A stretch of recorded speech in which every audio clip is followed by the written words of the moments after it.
જય મારા મિત્રો,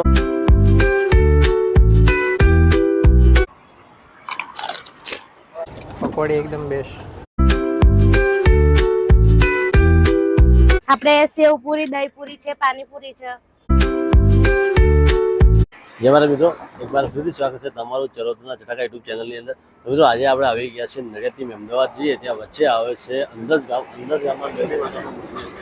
એ મંદિરની બહાર જ ઊભા રહે છે પ્રજાપતિ પાણીપુરી, એટલે નિકિતાબેન એક લેડીઝ છે. અને લેડીઝ છે એટલું બધું સાસ કરીને આજે અહીં પાણીપુરીની લારી કરી છે. તો તમે જોઈ શકો મારી પાછળ કે બહુ મોટી સંખ્યામાં અહીં લોકો પકોડી ખાવા માટે આવે છે. તો આપણે હવે અંદર જઈએ અને બેન જોડે વાત કરીશું કે કેટલા વાગ્યાથી કેટલા વાગ્યા સુધી ઊભા રહે છે અને કેટલા ટાઈમથી ઊભા રહે છે અને એમના હસબન્ડનો કેવો એમના સપોર્ટ છે એ બધું તમને બતાવીશું. તો વિડીયોમાં આગળ बढ़્યા રહેજો. વિડીયો સારો લાગે તો વિડીયો લાઇક, શેર અને ચેનલને સબસ્ક્રાઈબ કરવાનું ભૂલતા નહીં. તો ચાલો. અને હા મિત્રો, અંદર જઈએ એનાથી પહેલાં તમને લોકેશનની વાત કરી દઉં. તો જે સામે દેખાઈ રહ્યું છે એ છે નડિયાદવાળો રોડ, અને આ બાજુ જે રોડ છે એ છે અમદાવાદ જાય છે એ રોડ, અને આ બાજુ છે અંદજ પાટિયાની બાજુમાં જ આવેલું છે મેલડી માતાનું મંદિર. અને મેલડી માતા મંદિરની એક્ઝેક્ટ બહાર ઊભા રહે છે પ્રજાપતિ પાણીપુરી એટલે નિકિતાબેન. તો મિત્રો હવે આપણે અંદર જઈશું. અંદર જઈને આ બેન સાથે વાત કરીશું કેટલા ટાઈમથી છે શું છે. તો વિડીયોમાં આગળ બન્યા રહેજો. જયમહારાજબેન. હા, જય મહારાજ. બોલો. શું નામ તમારું? નિકિતાબેન પ્રજાપતિ. અને આપણે જે સ્ટોલ છે એનું શું નામ? પ્રજાપતિ પાણીપુરી જ છે. અને કઈ જગ્યા ઉપર તમે ઊભું રાખો? આપણે નડિયાદથી અમદાવાદ જતા અંદજ ચોકડી પર મેલડી માતાનું મંદિર છે, એક્ઝિસ્ટની સામે જ છે. અને આપણે શું શું બનાવીએ છીએ? આપણે સેવ પૂરી, દહીં પૂરી છે, પાણીપુરી છે. અને એનું ભાવ શું રહેવાનું? દહીં પૂરી સેવ પૂરીના 30ની 6 છે અને પકોડી છે 10ની 4 છે. કેટલા ટાઈમ થઈ ઊભા રહો? અમારે લગભગ 8 મહિના જેવું થયું. અને આપણે એનો ટાઈમિંગ શું છે? 4 થી 8. 4 થી 8. હા. કોઈ રજા રહેશે ખરી? ના, રજા હોય તો અમારી ઇન્સ્ટાગ્રામ આઈડી પર મૂકી દઈએ છે સ્ટોરી. આપણે ઇન્સ્ટા આઈડી શું નામ છે? એ પ્રજાપતિ પાણીપુરી જ છે. ઓકે. અને કોઈ લગ્ન પ્રસંગ હોય તો ઓર્ડર લેશો ખરી? હા, લઈએ છે. કે એમાં જે ચાર્જ લેવાનો કે જે ભાવ ચાલે એ પ્રમાણે? જે ભાવ ચાલે છે એ પ્રમાણે જ. ઓકે. જય મહારાજ.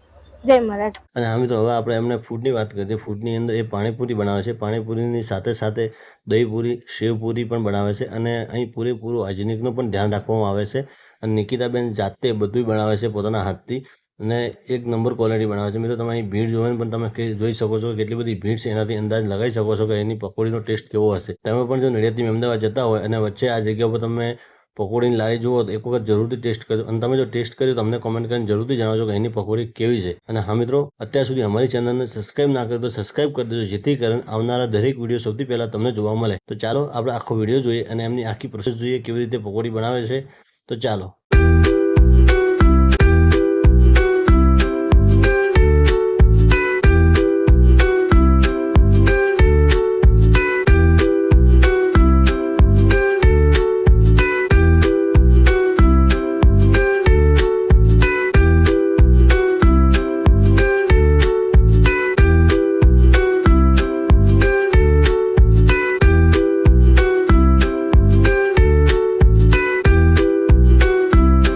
જય મહારાજભાઈ. જય મહારાજ. શું નામ તમારું?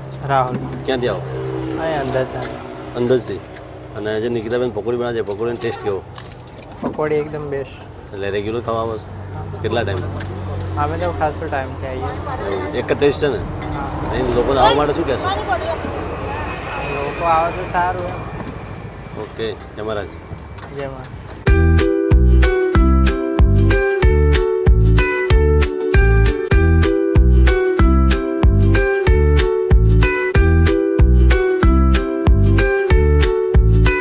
તો મિત્રો હવે આપણે પણ પકોડી મંગાવી દીધી છે. હવે ટેસ્ટ કરીશું કે એનું ટેસ્ટ કેવું છે. તમે જોઈ શકો છો કે 10 રૂપિયામાં 6 પકોડી અને પાણી આપે. તમારે એક્સ્ટ્રા જોઈએ એક્સ્ટ્રા, અને લારી ઉપર ઊભા રહીને ખાવું હોય તો ત્યાં પર તમને હાલ જ છે. તો હવે આપણે ટેસ્ટ કરીશું અને એનો ટેસ્ટ કેવો છે એ પણ તમને બતાવીશું.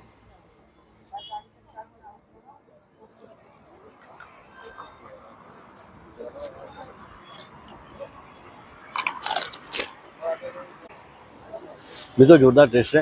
પાણીનો પણ ટેસ્ટ જોરદાર છે અને પકોડી પણ જોરદાર છે. તો તમે પણ જો નડિયાદથી અમદાવાદ બાજુ જતા હોય તો વચ્ચે આવે છે આપણે અંદજ ગામ. અંદજ ગામની બહાર જ છે અંદજ મેલડી માતાનું મંદિર. એ મેલડી માતા મંદિર એક્ઝેક્ટ બહાર ઊભા રહેશે બેન.